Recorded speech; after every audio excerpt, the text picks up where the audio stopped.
Hello and welcome back to our travel channel. In today's video we're going to be sharing with you an interview that we did with Eric over at Nomad on Fire. We did this interview back in January when we were in Chiang Mai. So in the video we talk about why we chose to travel the world with our two kiddos and the how, and a bit about our planning, and we talk about our favorite places and some of the tips and hacks and things that we learned along the way, and we hope you enjoy. We cover a lot of ground. So this video is audio only, so just listen to it like a podcast and enjoy. And if you like this video, please hit the like button and subscribe. And if you have any questions for us, leave them in the comments below. Thank you very much and bye-bye. See ya.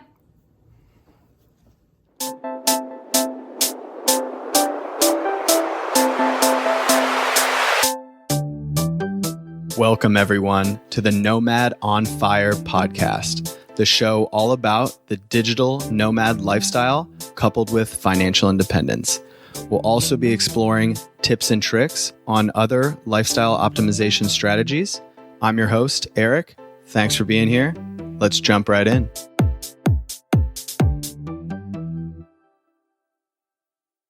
Jay and Christy of Puddles and Passports.com. Welcome to the Nomad on Fire podcast. Thank you. Thanks for having us. Yeah, thank you for having us on your show.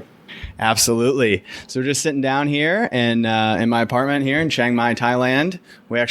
Jay and I met at the Nomad Summit Conference 2020, put on by Johnny FD and his team. It was a lot of fun. It was great to connect with like-minded people, but I was really excited to meet you because I thought you had a super interesting story. You're traveling with your wife and two young children, and I thought that would be an awesome story to share with the listener. So if you guys don't mind, if you just want to share a little bit of your background and kind of how you got to Chiang Mai, Thailand.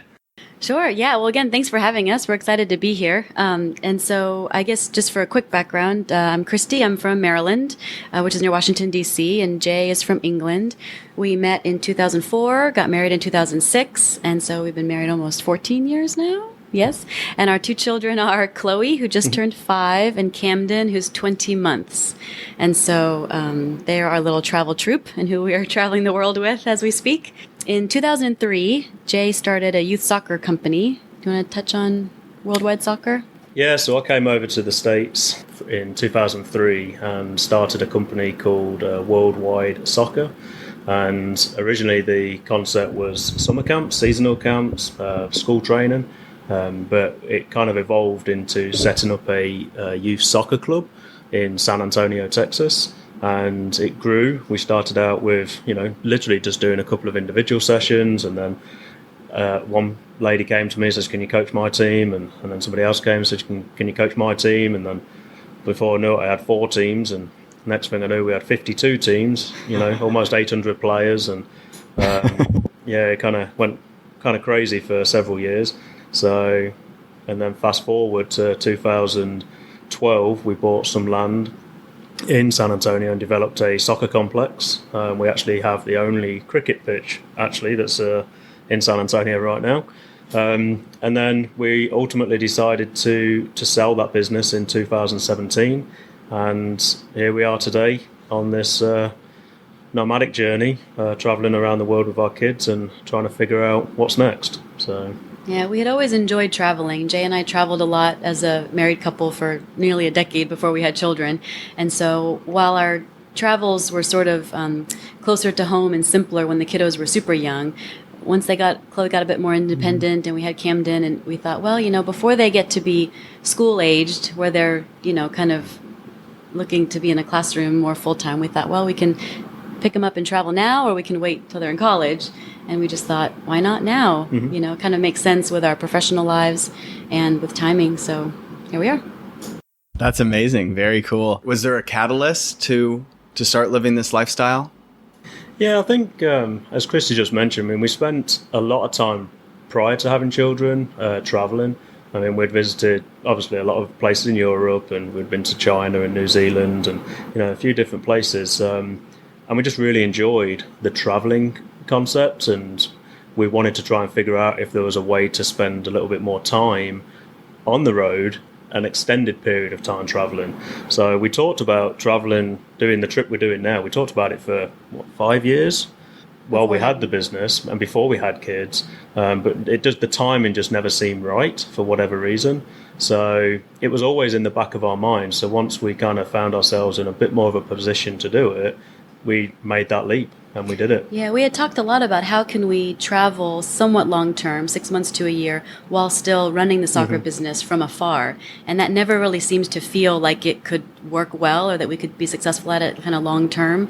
So when Jay stepped down as executive director from the soccer club in 2017, and we kind of found ourselves in a place to take a breath. I had paused my consulting career after we had Chloe, so we were both sort of, free agents.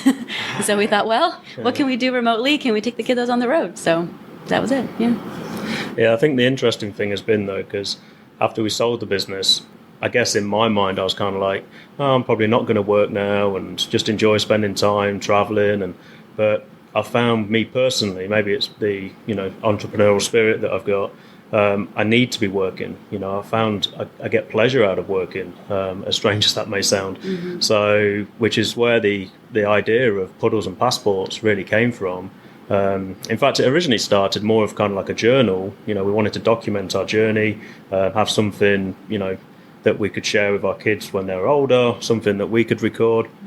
But we started to get several questions about, how are you doing this? And how are you, surviving a 12-hour flight with a toddler?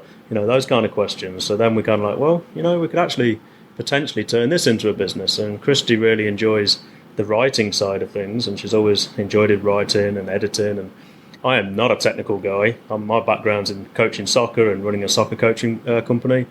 But now I'm very much in the technical aspect of trying to manage the back end of the website, Google Analytics, WordPress, getting everything set up, and it's completely foreign to me. But I'm doing my best. I'm getting there. That's awesome. I completely agree with you. I think in terms of FIRE, the retire early part of it really sells a lot of people and gets people excited. Like, oh, I'm just going to sit on the beach all day and drink Mai Tais or whatever it is. But no, like especially at, a younger age, like you need something productive to work on, feel like you're making progress, have goals, have those achievements. So, and I enjoy, working on the blog as well. It's fun learning about, it's so much starting a blog, WordPress and Google Analytics and just social media, all the different things. But it's fun to have a new challenge and learn something new for sure. Yeah, it's definitely a foreign concept to us, but we're very much enjoying it. And it's a bit of a struggle at times, finding the time.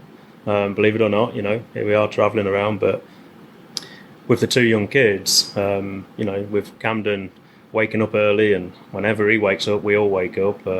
It's sometimes quite challenging. Then by the end of the day, come 7:30, when we're like, oh right, let's do some work now, and we're right.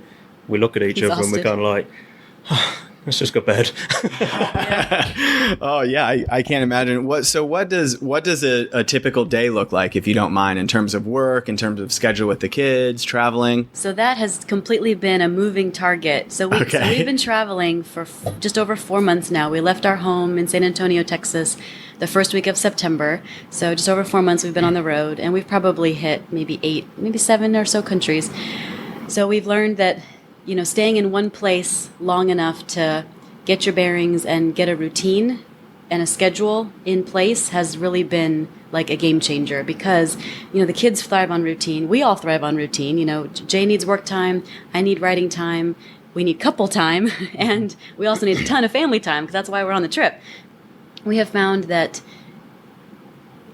it's unlike a vacation, obviously, because we're living this sort of long term. So we have found that if we take a week and sort of break it down, okay, here's Jay's work morning, here's Christy's work morning, this afternoon nap, I'll go to a coffee shop, this afternoon nap, Jay goes to a coffee shop. Then the other 4 days of the week or whatever's left is all family time, outings. And as long as we meet everyone's needs where they're at, and it takes about a week to do that, and then on repeat. So, and to be in a place long enough to implement some sort of a schedule is what we have found works the best. And every time we land in a new place, we kind of have to scramble and get our bearings and figure out things like groceries and, rental car or not, and transportation. But then once we're settled, we have just found that schedule works. So a typical week, like I said, would include lots of getting out, outdoors, seeing things, new things with the kids, even if it's free things. Like here, there's so many beautiful temples and markets and places to wander.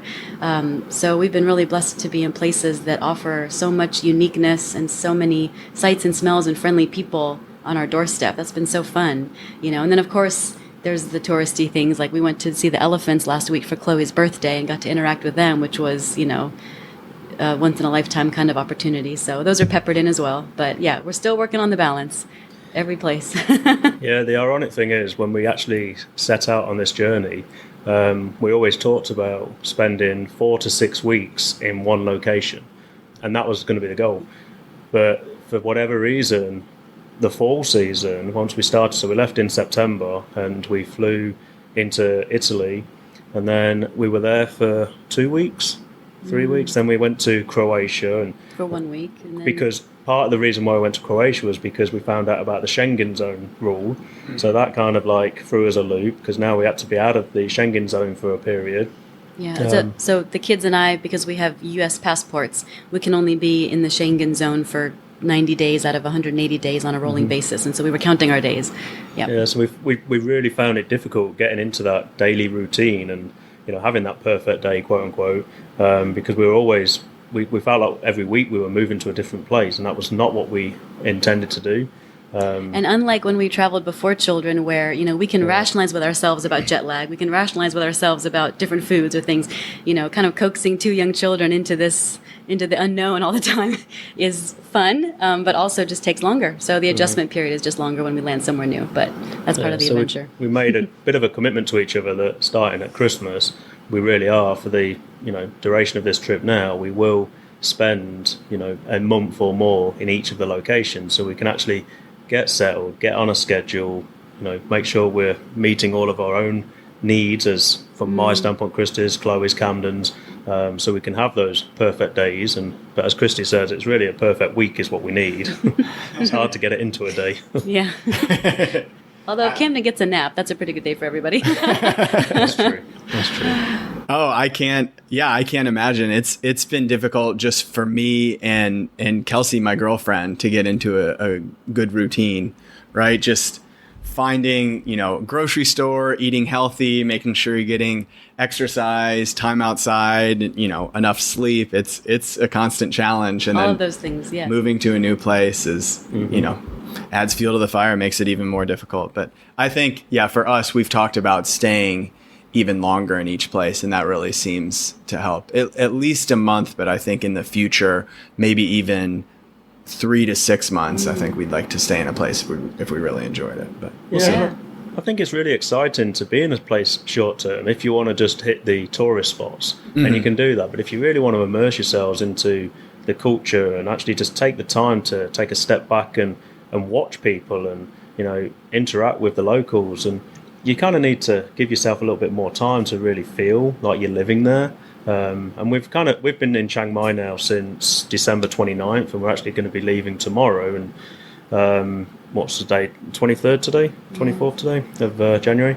And we really feel like we've done that here in Chiang Mai. We've connected with some of the locals, and obviously we've made some fantastic friends through the Nomadic Summit. So that's been very beneficial for us. So we're looking forward to continuing that experience now by being a bit more settled in places. Awesome. Shifting gears a little bit, do you mind talking about work a little bit more? So, Christy, you said that you stopped your consulting business. Now, are you full time on the blog? And then, Jay, are you still doing part time work, or how does that look? Yeah. So I worked in management consulting for 10 years. And loved it and enjoyed all the wonderful people I worked with and the interesting projects I was on.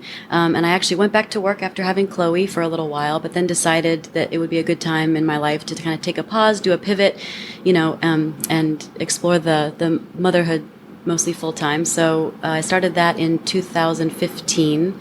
And I had always been working in the back office on the soccer business. So payroll, taxes, kind of the stuff that doesn't include being on a field. And so then when we sold that in 2017, Jay and I started brainstorming about how we could do something for fun and work on the road if we did this traveling. And so I would say now maybe a morning. I mean, we're still working on finding more time in the schedule for me to write more consistently, but I would say at least a morning a week and maybe some bedtimes after the kids go down at night. I am working on the blog, mostly writing and the content and some social media, but the lion's share of getting it off the ground, the business side and the web development side has been Jay. So he's put in more hours for sure so far on Puddles and Passports, just to get the infrastructure in place so that we have a platform to share the content, and then we can, collaborate on social media content and things like that. Yeah, so we also, on top of doing Puddles and Passports, which is kind of like a project that we're really enjoying working on together, I also recruit soccer players, US-based soccer players, for a university in England called UDA, University Degrees Abroad. So I work on that, which is a little bit more challenging to do that remotely, because obviously I can't get out and watch the players. So I do that, and then I also am involved in a company that does international tours. So we take teams to various tournaments around the world. So we've usually go to the Gothia Cup, which is in Sweden.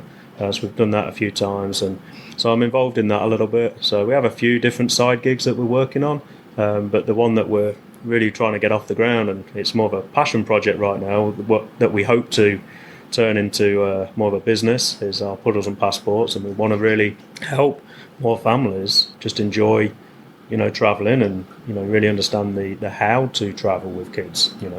So many steps that go into just getting out of the door to from leaving your house to where your destination is, from booking your flights, from planning your trip, from preparing your snap bag. There's so many things that you have to think about, and I think some parents find it very overwhelming, as we did.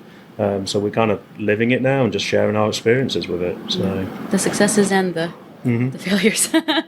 That is very cool. Yeah. Do you want to just kind of share a little bit more about Puddles and Passports, kind of the mission and like the vision behind it? Yeah. So it's kind of, as I said, we started with more of a journal type mission for us, just as a family, and it wasn't really, going to be put out there as much.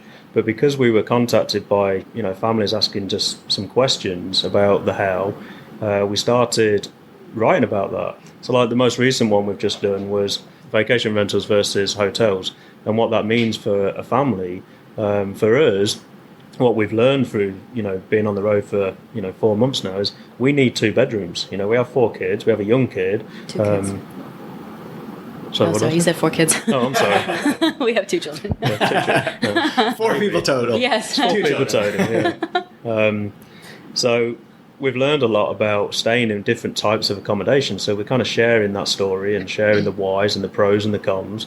One of our more popular questions that we get asked is the flying with toddlers. Because we've done multiple flights now, and we've had to learn to manage that with a 20-month-old, and for the most part, Chloe was a 4-year-old, and entertaining the kids, and what kind of ideas do we use for a 6-hour flight versus a 12-hour flight versus a 2-hour flight.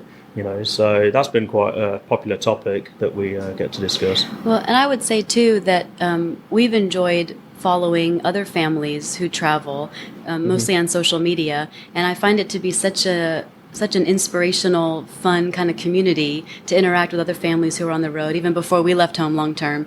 And so I think, becoming a part of that community and interjecting our ideas or our mishaps or where we're going and how excited we are, it's just fun. And so I think that interaction and kind of having a digital community, so to speak, has been fun too. So that's been another aspect of what we're doing, is just to get involved and put our ideas and our adventures out there for others to do with as they please, to get inspiration or just to scroll and see or whatever. Yeah, and I don't think the ultimate goal, we're not trying to inspire families to figure out a way to travel the world for 12 months or 18 months, because obviously that's not the reality for a lot of families, and it's very difficult to kind of position yourself in a way to do that. But going on that weekend trip, or going away for 10 days, or going on an international trip, they are very realistic family trips. So the content that we're trying to produce is aimed at a variety of different families, trying to reach those goals of just enjoying more enjoyable and less stressful travel trips. So no matter how far you're going. No matter how far you're going.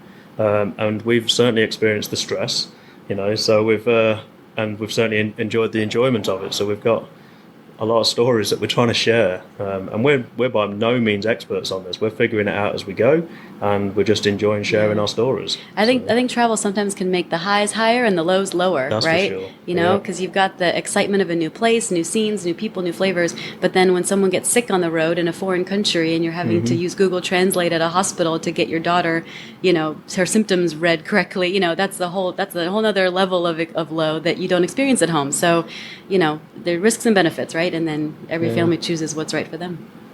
I think that's a great way to put it. Makes the highs higher and the lows lower. Absolutely. That's very cool. I will definitely link to your blog in the show notes. I think that's a great mission. Any top tips that you want to share with the listeners? Any good lessons learned in terms of traveling with young children? Yeah, I would say it's 100% for me. It's figure out your schedule. Really talk about what your schedule is going to be like, whether it be a very similar schedule to what you had back in your home and you want to carry that forward onto your trip. But whatever that schedule is, figure it out quick and try and stick to it. Because when you travel, especially if you're going to be there for a short time, you know, that first 24 hours can be, you know, might be getting a new SIM card, or you might be figuring out where the grocery store is, or there's a lot of things you need to figure out in that first 24 hours. So it's hard to get onto the schedule straight away. But I would say within 24 to 48 hours, you know, get your schedule set. If it involves working out or if it involves work, you know, pool time, kid time, and stick to it. But well, and the larger conversation around schedule too is like expectations. Yes. Right. I mean, families know quite quickly after having babies that what used to be a successful day, you know, running 10 errands, doing your workout, going here, going there, quickly distills down to one or two things on your to-do list that if you do successfully with young children, you can call it a good day. So, you know, I think setting expectations and just understanding how much is reasonable to get done with children who have, you know, just a shorter attention span than an adult does. It's just a reality. And just that way everyone's on the same page. And then again, needs can be met and people are rested and fed and hopefully have a good time on whatever excursions, you know, and outings you have planned. So so mental planning and schedule planning. And understand that just because you've got expectations, they might not always play out. I mean, a quick story. I really wanted to experience Oktoberfest in Germany. Okay. So we purposely planned to be there for the last 3 days because we knew, obviously, with young kids, it's not like we were going to be in the beer halls 24/7. Right. But we wanted to experience it. But literally within 12 hours of being there, we were there for 13 days. And Christy came down with pretty severe food poisoning. So our entire plans kind of like got turned on their head a little bit. And it ended up being Christy did not leave the apartment for 6 days. Camden, you know, got a little bit sick, and then Camden would stay with Christy. And so Oktoberfest was really just me and my daughter trying to do a couple of hours here and just enjoying the fair. You know? So roll with it, right? Yeah, but that certainly wasn't what we expected. Going into our experience with Oktoberfest. No, not at all. But yeah, if it's not too bad, right? Sometimes those unfortunate situations lead to, you know, definitely different stories or other things going on. Yeah.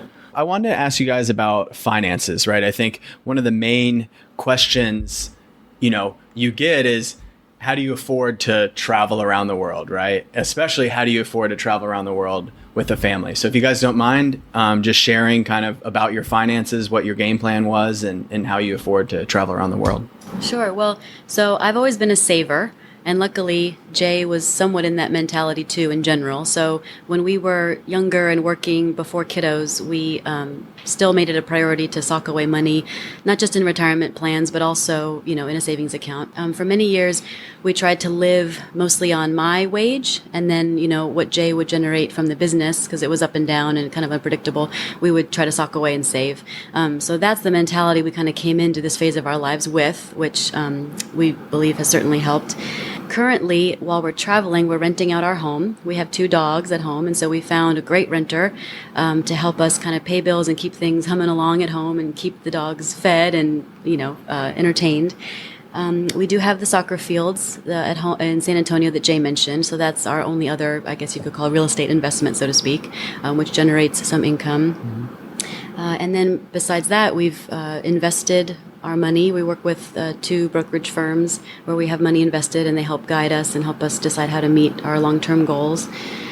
Anything else you want to add to I think our goal with this trip is to not use the money that we generated from selling the business. That was never the goal, because we never knew we were going to sell the business. But we knew we wanted to have this experience and have this trip, and we knew that we wanted to. I always had a vision of one day retiring before I was 40. That was like a goal, and I kind of had that goal from when I was like 30. So I spent the last 10 years of my life kind of with that as a driving force with a lot of the decisions we made, whether it be simple things like the groceries, or do we need this new car, do we not need this new car, do we need to go out to this nice restaurant, or can we just eat at this restaurant down the road and it's half price. But I think the trying our best to live off one wage really helped. And we also had children later in life, so I mean I was 36 when we had our first child, so I think that also helped, because I know it can be quite expensive having children, when you're younger. But now, no matter when you have children. Well, no matter when you have children, yeah, expensive. That's true. That's very true. So that's kind of from a financial standpoint. We're trying to. We've got some income coming in from the fields, like Christy mentioned, and then I have those few little side gigs. But most of it is savings. We saved a lot of money to put towards this trip so we could have this experience. And we're recording. We have a budget, and so we've laid out. I mean, the goal was to do this year of travel for the same budget, the same amount of income, so to speak, that we lived on in San Antonio. Mm-hmm. And so before we left, we laid it all out on a spreadsheet by month. We added all the lines. We took out some lines that don't apply because we're not in San Antonio at home, and we added lines that are going to be heftier, for example, flights, and so we kind of laid it all out. And every month we track our spending and put it in the columns, and that's also a moving target, an ongoing lesson in where to shift money. We're not spending as much here, but we're over budget on this line item. So kind of just doing that balancing and shuffling every month to gauge that we're on track and to know if we're overspending, underspending. So we're working on that. Our budgeting process is by no means perfect, but just the process of tracking it, analyzing it, talking about it has been very helpful. Mm-hmm. So I would recommend that for sure. So yeah, still a work in progress. Definitely a work in progress. Yeah, how are you guys doing on your budget? Has it been close, about what you thought, under, I would say over? The day-to-day living, we're doing pretty well. I mean, I think Amazing. it's the flights. We got to get a little more creative on our transportation. I think that would probably be our kind of pain point, would you say? Yeah, flights for sure. We need to do a better job at learning travel hacking.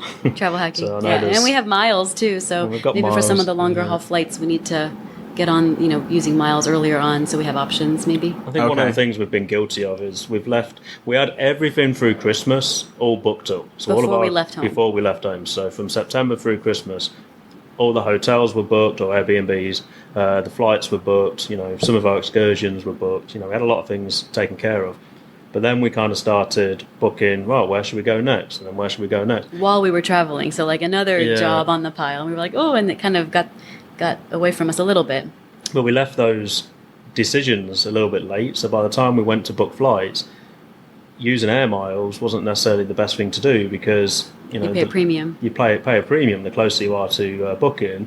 So we're like, left it too late again. Next flight we'll use our air miles, and then we leave it too late again. It's like, so we definitely need to do better at planning ahead, so we can take advantage of that. Because on the budget, the transportation, whether it be flights, whether it be trains, whether it be renting cars, that's been a challenge.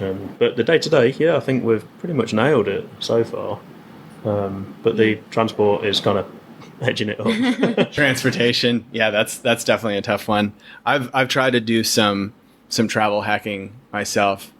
I can put you guys in contact too with one of my good friends from this blogging course that I'm in. Okay. He blogs. His name's Johnny. He blogs at this blog called Financial Roadways, and he's like really big into travel hacking. So if you ever want to get awesome. more into that, Absolutely. I can put you in contact with him. He's got some pretty crazy, tricks. some good tricks for sure. That sounds wonderful. Yeah, I think that's really cool. I think having some good pieces of information there. I think having the budget is super important. I've been about on my budget as well. I definitely spent way more on remote year just because you're with a group of people, so there's a little bit more peer pressure of like, hey, let's go do this trip and Sure. let's go out to dinner and whatever. So I definitely spent way more on that. But I think for Southeast Asia, just being my girlfriend and I think we'll be able to achieve some significant cost savings. So I really hope that we do, and I'm excited to kind of see how that is. Yeah. And then I think that's amazing living off of one income. I think that's a really, really cool piece of advice and a good takeaway. I kind of try to do something similar, not with, like my partner's income, but I was, living off X amount of dollars from my salary. And then when I moved to Austin, I received, a pretty major promotion, but I was like, hey, I'm already living off of, X amount. Why would I need, I don't really need any more. So just all of that got funneled into savings. That's like right around the same time I found out about FIRE, financial independence, retire early. And then I kind of just challenged myself to continue saving and ramping up those investments every single month because That's awesome. Thank you. Yeah. I wasn't motivated by like a new car or whatever it was. Had this in the back of my mind, like, hey, maybe I'll be able to afford a trip around the world or something someday. So Yeah, that's terrific. very cool. Well, we bought one new car in our relationship history. Or ever in our lives. Ever in our really. lives, yeah. And it Yeah. took us, would you say, close to 6 months to make like mentally that decision? to mentally decide to do that. Yeah. Just because we're like, Oh, wow. don't want to pay for a new car. We don't need to pay for a new car. And then, but when it all came down to it, a brand new car versus, a year older or 2 years older, it really wasn't that much difference for the car we were purchasing. So and it was a safety thing as well. We just got a new, because Christy's old car, didn't even have cup holders in this thing that Christy was driving around.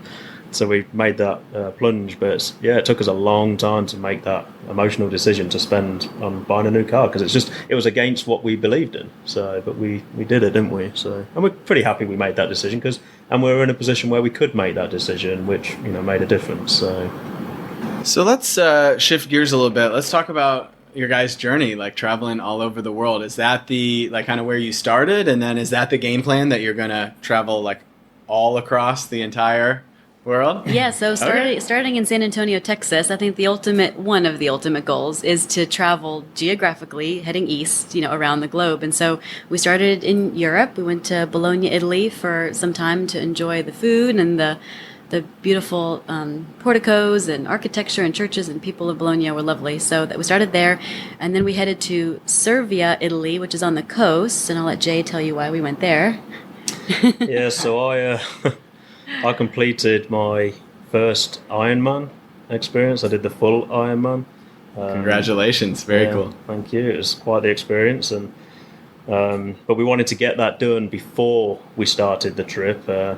And kind of like what we were talking about when we took a break here, it was interesting. It's been part of the challenge with this trip because I'm so passionate about running and working out, and I've really enjoyed. I couldn't swim. I wasn't a very good swimmer at all. I was a YouTube junkie. Like before every swimming lesson or swimming session, should I say, I would sit and watch a 15-minute YouTube video on how to swim, how to breathe, technique. So I kind of self-taught myself because I really wanted to have this experience of completing my first Ironman. But since I finished, it's been 4 months now, and I've gone from working out 6-7 days a week to working out once, if I'm lucky, twice a week. So it's been quite a challenge, that has. But that's what took us to Cervia. Cervia, is that how you pronounce it? Cervia? Yeah.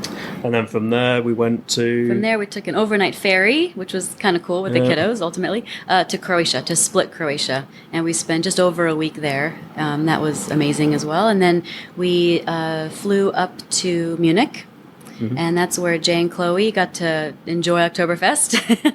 And then a week later, I had registered for the half marathon in Munich, and so I mustered what energy I had left after being sick and ran the half marathon, which was awesome. Oh my so I'm really gosh. glad I did that, because that was one of my personal goals of the first part of the trip. Very cool. That was great. And then we spent a month down in Garmisch-Partenkirchen in South Germany, which was very relaxing. Probably one of the places on the trip where we have felt the most relaxed. Just the air, the mountains, the scenery, the fields full of cows with the bells walking around. It's just very relaxing and very comforting and welcoming. So that was a great month in Garmisch.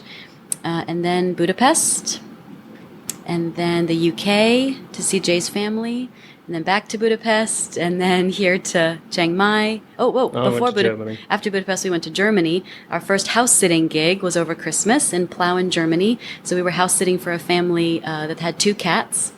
So we got to feel at home there. It was nice to be in a home that was a home. They had games, and they had DVDs, and they had a fully functioning kitchen, because unlike Airbnbs come with the basics. But it was fun to be for a week in a real family's home. So that was very enjoyable. That was in Plauen. And then... Would you do that again? I've been interested in house sitting. Yes. So we was a good signed experience? up. It was.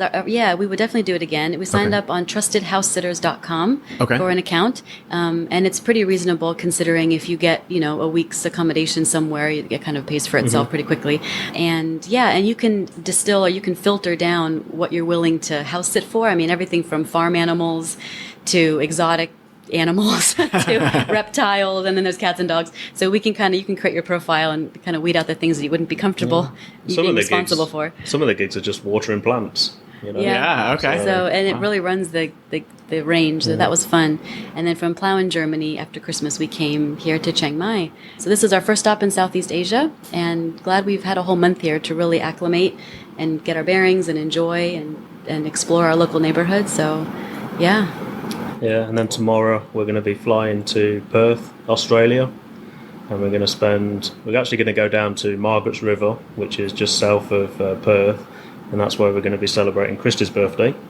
And then we're going to head up to Perth for a few weeks, and then another accommodation hacking skill that we're trying is woofing in Australia, working on organic farms. So we're going to spend 2 weeks in Denmark. In a place called Denmark, Australia. Okay. Not Denmark. Not the country. Okay. And we're going to experience that. So it's. Do you want to talk more to that? Because you signed us up for it. So. Well, yeah. Again, another account you sign up for online, and you can fill out your profile with the types of things you're willing to do or work you want to learn how to do.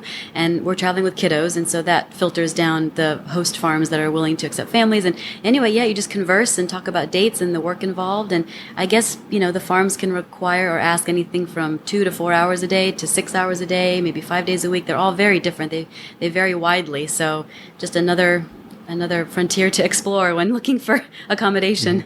And in return, you get free accommodation and free food, for doing a few hours of work a day. So it's a little hacking tip for traveling. Yeah, so we will let you know if that works out. Yeah, this is so cool. I feel like you guys are trying so many different things. Like with the house sitting, I've heard of that, but I haven't done it. And then the woofing sounds really cool as well. What like type of farm is it? Do you know what type of work you'll be doing? And yeah, this particular one, it's like an eco village in Denmark, and it's 12 single-family homes, kind of all constructed together with a community building in the middle. Very environmentally friendly, very low footprint, like low environmental footprint type of place. And they have an apartment kind of in the common building where they have travelers come through. So as far as farming goes, I think this is going to be on the lighter side of that. Mm-hmm. There's gardening, there's small repairs, there's mowing, that kind of thing. So it's kind of helping with a community stay kind of functioning. So that's what we're headed to do. Yeah. That is so cool. That'll be an awesome experience. I can't wait to hear, depending on when this podcast comes out, if you guys write an article about it, I'll definitely link it in the show notes. I'm excited to hear about that. That'll be a great experience. If you don't mind, if we can jump back real quick to Thailand and Chiang Mai, what have been your guys' thoughts about Chiang Mai, right? It's kind of hyped up as this expat and digital nomad mecca. What has been your guys' experience here? I've absolutely loved it. My not want to say main reason, but one of my main driving forces to come to Chiang Mai in particular. I've always wanted to go to Thailand, But when I heard about the Digital Nomad Summit that was going to be here, and given that my role within Puddles and Passports is more the back end stuff, which I'm a little bit clueless about, at least I was really excited to come here and connect and meet new people, and I really tried to immerse myself into that culture. And I had several meetings that I lined up off my own back prior to the event to meet with people that maybe specialised in SEO, which is search engine optimization, or marketing, online marketing, social media. So I've come away from this event, and that was prior to the event, and then obviously doing the event, listening to all of the talkers. It was very inspirational, and then the networking opportunities. Yeah, I've definitely got what I came here for. And then on top of that, it's just been a beautiful country. I will say when we first landed, and we were all super excited to get to Chiang Mai for some. We've been here a month now, and the worst day with the air quality was the very first day we got here, and we came out of the airport, and we were like, and it hit us because we were not expecting it. But it's progressively got a little bit better, and today's obviously a beautiful day, and hopefully it clears up for a while now. So yeah, we've absolutely loved it so far, haven't we? Yeah, I have found it to be a very fun place to be with kids because there's so much to explore. I've been impressed with how our daughter has really taken to the temples. She loves to look at all the statues and the incense and the candles and the offerings and the monks that are just a peaceful presence almost wherever you go. It feels different here, which is kind of unique and wonderful. It really feels like we're way out of our comfort zone, but in a very welcoming place to be outside of our comfort zone. Yeah, so I've thoroughly enjoyed it, and I would look forward to come back. And the people are super friendly, especially with families with kids. I mean, that they dote on Chloe. I mean, I took her because it was her birthday week, and I took her to have a foot massage. And at one point, I think there was like 4 women massaging. Someone was doing her shoulders, someone was doing her feet, someone was doing her calf, someone was doing her wrists. And I was just like, hello, I'm over here. Anyone want to massage me? Royal treatment for the girl. Yeah, she's loved it. That's funny. That's great. I'm glad that you guys have enjoyed it. I've really enjoyed it as well. I can see why it gets a lot of hype as a kind of digital nomad hotspot. It's beautiful. Like, I think the weather's great besides some of the air quality issues. It's affordable as well, which really helps, especially with entrepreneurs trying to get started and trying to get started on this nomadic lifestyle. It's a good place to get started, connect with people, find like-minded people, and do it in an affordable manner. So, yeah, cheap, good food. Yeah, I've just felt the good kind of vibes all around. There's a strong digital nomad community. It's so awesome meeting like-minded travelers and people trying to start up their own business and everything. So I've also cool. I found with the community, the nomadic community, they've been very open and willing to help each other. I met with 2 or 3 people for 2 or 3 hours, and they just gave me so much advice, and I just bought them a coffee, and I was just like, what can I pay you? What can I give you in return? I said, no, just I want to help. And it was awesome, and it really did make a big difference. And now, granted, it's given me a lot more work that I've got to do, and I've got to go back and rewrite a lot of these posts that we've already put and make them more SEO friendly, but I'm glad I know that now. Informed, so I'm more informed because of this experience.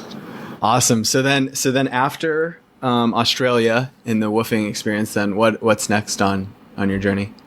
We're considering going to Bali. So, okay. Yeah, we might head up there for some more beach time for the kids, and again, hopefully an affordable stay. We'll see. We're still researching that.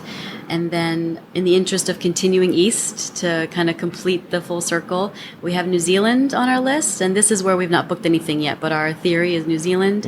And then Hawaii on our way back to the States. Yeah. And then when we do get back to the States, we're planning on spending a couple of months in the Pacific Northwest region. Just to, we love that area. We love Seattle, Oregon, that area of the country. So we're looking forward to spending some time up there. And then we're going to spend a bit of time with Christy's family in Colorado. And then we'll probably spend a few weeks in Florida. And then I think we'll head back to San Antonio. Yeah, we'll see. That's the plan. Who knows? That's the plan. Yeah. It's crazy to think that we're only, quote unquote, 4 months into a 12-month kind of plan. And so to think as far ahead as next September or October. Yeah. You know, we're not even halfway through this plan. Anyway, yeah, our sense of time is kind of very altered, you know, when traveling. So we'll see. We'll see how it plays out. But yeah, I mean, we plan to be gone for the year. We've rented our house for the year. So, you know, next September we might be back home. We'll see. Yeah, we've kind of put a 12-month stamp on this trip, but we don't know what we don't know, and we meet so many different people, and you know, part of the reason why we didn't book much past Christmas was because we just don't know who you're going to meet and what opportunities you might be presented with or places you might want to go. Or new places you might learn about, yeah. Yeah, and 4 months from now, we might be like, oh my God, we absolutely love Australia, or we love New Zealand, or it's like, oh, let's stay here longer, and we just don't know. I mean, with kids, though, we have got to take into consideration the education piece. Right now, our kids don't need to be in school, so we're doing some education at home with them. But we're trying to decide at what point we want to put them into, you know, formal education, or if we want to put them into formal education. So we just have, when you've got kids and you're doing this type of lifestyle, there's a lot more things that you just have to think about, because you've got to think about their lives and their future, and it's not just about, you know, Christy and I. Very cool. That is awesome.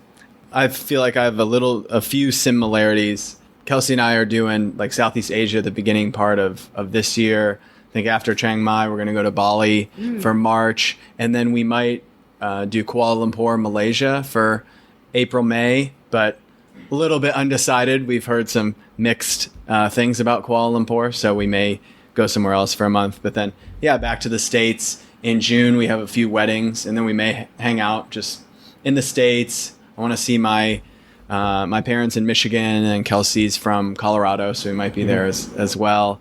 And then we may do either Mexico or Colombia after that. Yeah. I really love Medellin, Colombia. That was probably our favorite place that we went to in Latin America. Cool. But yeah, it's nice having a plan, but then also having kind of a loose plan. So if something changes, your priorities shift, you can adjust.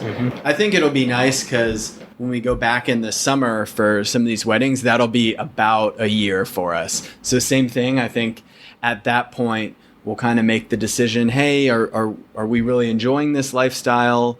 Are we being successful in terms of financials, right? We're not spending too much. We're making some money from our online businesses. And yeah, if we keep enjoying it, then next year we may do Europe or something else. So I don't know. Yeah. There's really so many places out there. It's so exciting. We'll Yeah. Very exciting. If it goes well, do you think potentially you would continue traveling and maybe do some? We talk about that quite often because I personally go in waves. Like some days I'm just like, this is awesome. I could just, I talked to my brother about it just recently actually, and I was just like, and he was like, yeah, there's a lot of families out there that, maybe spend 3 months in this country, 3 months in this country. It becomes a lifestyle. But I think one thing that Christy and I really want for our kids is traditions. We've just spent Christmas in Germany again, and Chloe has only had, granted she's only 5, but she's only had one Christmas in her home. And our marriage, we lived in San Antonio for, the best part of 14, 15 years. We've only spent 2 Christmases in San Antonio because my family's in England and Christy's in DC. And so as a family, I think we really want to settle at some point and have traditions and, the Christmas mornings or the Thanksgivings and just have them in our home. And, so I don't know. Right now, I don't know that this is the lifestyle that we want permanently for our family. But I can tell you we're so happy that we're doing it now. And we're having this experience, and we don't have any regrets for doing it now. And like with Chloe, because she's at an age where she understands a lot more. We really are trying to do that full trip around the world. My grandparents did it when they were younger, and I always remember my granddad telling me, "Oh yeah, we went around the world." And I don't know specifically where they went, but I always remember it stuck in my mind that they went around the world. I was like, "That's so cool! I want to give that to my kids." So we brought with us, just like a beach ball inflatable world. Globe, Globe, and we're with a permanent marker each time we go from one country to the next. And Chloe's involved in that, so she can see with this permanent marker as it goes around this beach ball type globe, all the way around. So we've inflated and deflated the thing dozens of times. Yeah. There's like duct tape over all the holes, so it's quite a sight. But it's like our little travel mascot. This little beach I probably ball should globe. do a post, just do an Instagram post on that so people can see that. Yeah, you should. That's really cool. That's a neat idea. So, but it helps with her because she's learning about the different countries, and we try in each country also to teach her a couple of words or a couple of phrases, so which we need to learn ourselves. And so we're YouTubing like how to say hello, how to say good morning, please, thank you. Where's the bathroom? Just 2, 3, or 4 key phrases in each country. And then she remembers them. I'll teach them, and then we get to the next location, and she's saying it from the last place. And I'm like, I can't remember it. But I think that's the mind of a 5-year-old sponge. So. It's amazing. Yeah. I think it definitely helps too. It goes a long way. I think if you just know a few words, I think the locals appreciate it. Really appreciate it. You're making a bit of an effort, even if it's just a simple thank you. They're like, oh, you've made an effort to learn a little bit. That does go a long way. So. For sure. I like what you were saying too. It just kind of it changes day by day. You just have to think about it, and then kind of just depends on what you want in the future with traditions and being a little bit more settled. I think that's one of the coolest things about this lifestyle. It's not an either or, right? You can customize it exactly with what works for you and your current needs and priorities are. Yeah, precisely. Right? That's what I really love. And yeah, if things change, you can change it up and adjust course. Shift gears if you need to. And I think especially having the financials in order, right? I like to, there's always big debates on the internet, right? Are you financially independent or not? But I always try to tell people I'm not fully FI based on my original number, but just having, significant amount of savings, granted me more freedom that I felt comfortable leaving my job to travel around the world, start a blog and start some other entrepreneurial ventures. So right. Once you have the financials in order, right, you really have that freedom. You can kind of design your life. Exactly. It is, yeah. And that's such a personal number for each family, obviously. That goes without saying. And not just like the black and white number, but also how it affects you mentally, like knowing what you have in the bank and how much you need to have to feel mentally free to enjoy a trip, and not take it too early where you're constantly worried. So, yeah, very personal choice. Yeah, and I think that's also, just like you just mentioned there, it's that financial number. What is your number? I think the sooner you can really drill down on that and actually have something, literally write it on a piece of paper and put it on your fridge. Have a visual that you see daily. We're fortunate enough that one of our main goals also was we wanted to have our mortgage paid off before we took this trip as well. And we literally, made a spreadsheet and we broke it out by thousands, and we would, every month when we made a payment and we'd try and make a little bit extra, we would just go on with a permanent marker, a highlighter, and we would mark it off and then mark it up. And it was stuck on the back of our office door and we'd see it every time we left the office. And it was there for years, and it was a visual, and it was a goal. We were working towards it, but because I knew I wanted to be retired before I was 40. And I had to sit down and figure, right, how am I going to do this? What steps do I need to take to achieve this? But if you don't know what you're aiming for, if you don't have a target, you're never going to hit it. You've got to have something there. But I'm a very visual person, so printing things off and highlighting things, and it's fun as well, wasn't it? So it was fun. I love that, having a visual reminder of that goal, right? You have your big vision, I want to travel the world with my family, and then just executing on a daily break it down. Smaller basis. Cool. All right, as we're getting towards the end on time here, just a few questions before we wrap up. Well, these kind of are together. I'll combine them. What's your number one takeaway that you want to give the audience today, and coupled with any advice for aspiring digital nomads out there? I'll let Jay touch on the digital nomad part of the question. I would just say, to families, traveling is a lot of fun, even if it's in your own backyard. So wherever you can seek something new or an adventure, it doesn't have to cost a lot. It doesn't have to be far.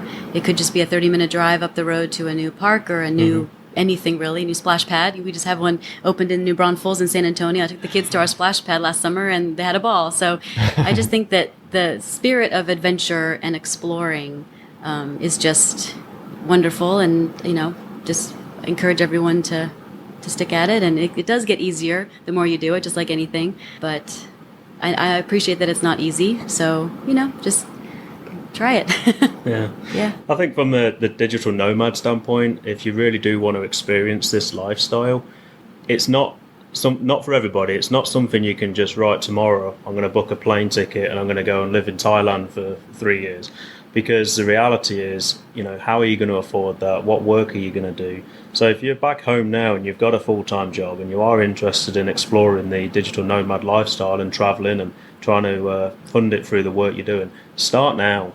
Start some kind of a side gig, whether it be build a blog or start, some Amazon FBA, program, or even individual sessions. If you're a soccer coach. Just do some side work and earn some extra money and start saving and, figure out what it is that you're trying to do. And then, because you can't just quit your job tomorrow and go and explore this, because I've met some people over the past few years that have done something like that and they're back home now and they're having to start all over again. So you got to be a bit more strategic about it, but it is totally viable and it's something that anyone can do, and hopefully that people can see that families can also do it. You just need to kind of put a plan in place. And one of our another blog post that we've got that's had some good success is we actually did write how to plan long-term travel, the steps that you need to take. So we documented like 18 months worth of travel. Travel planning, the steps we actually took. 18 months, be thinking, do this.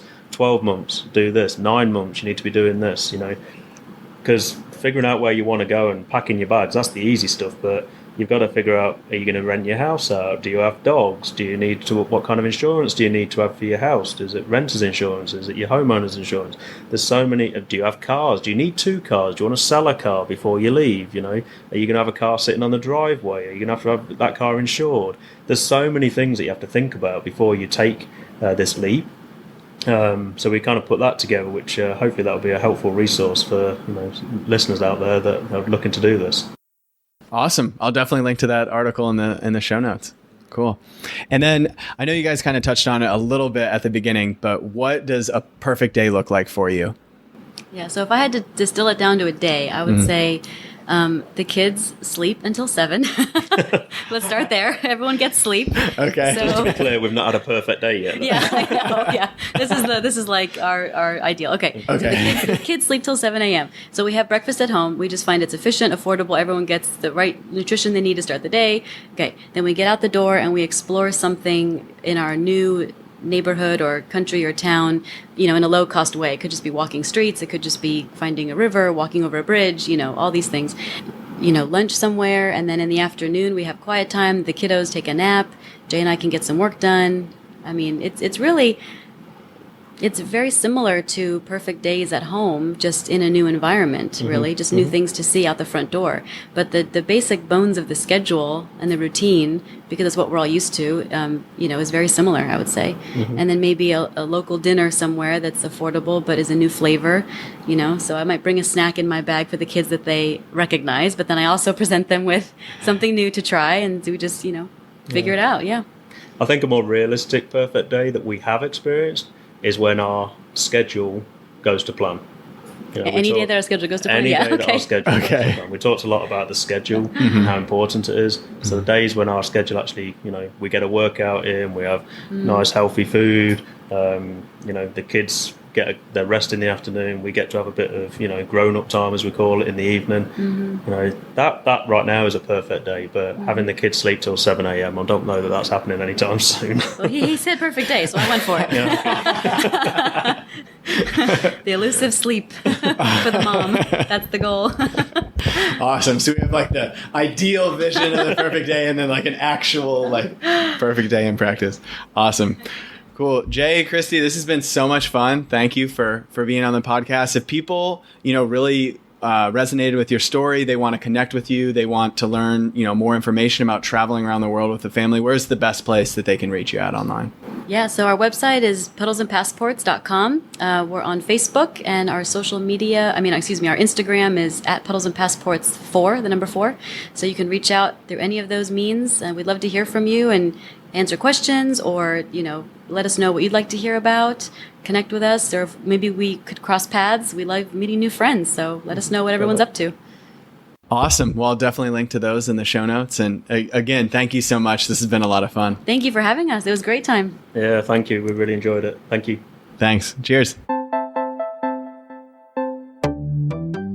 Thank you so much for listening to today's episode of the Nomad on Fire podcast. If you like the show, if you could do us a huge favor, and please subscribe on whatever platform that you're using to listen to this. If you could also leave a 5-star review, that would really help us out and allow the show to be available to more people. See you next time on the Nomad on Fire podcast.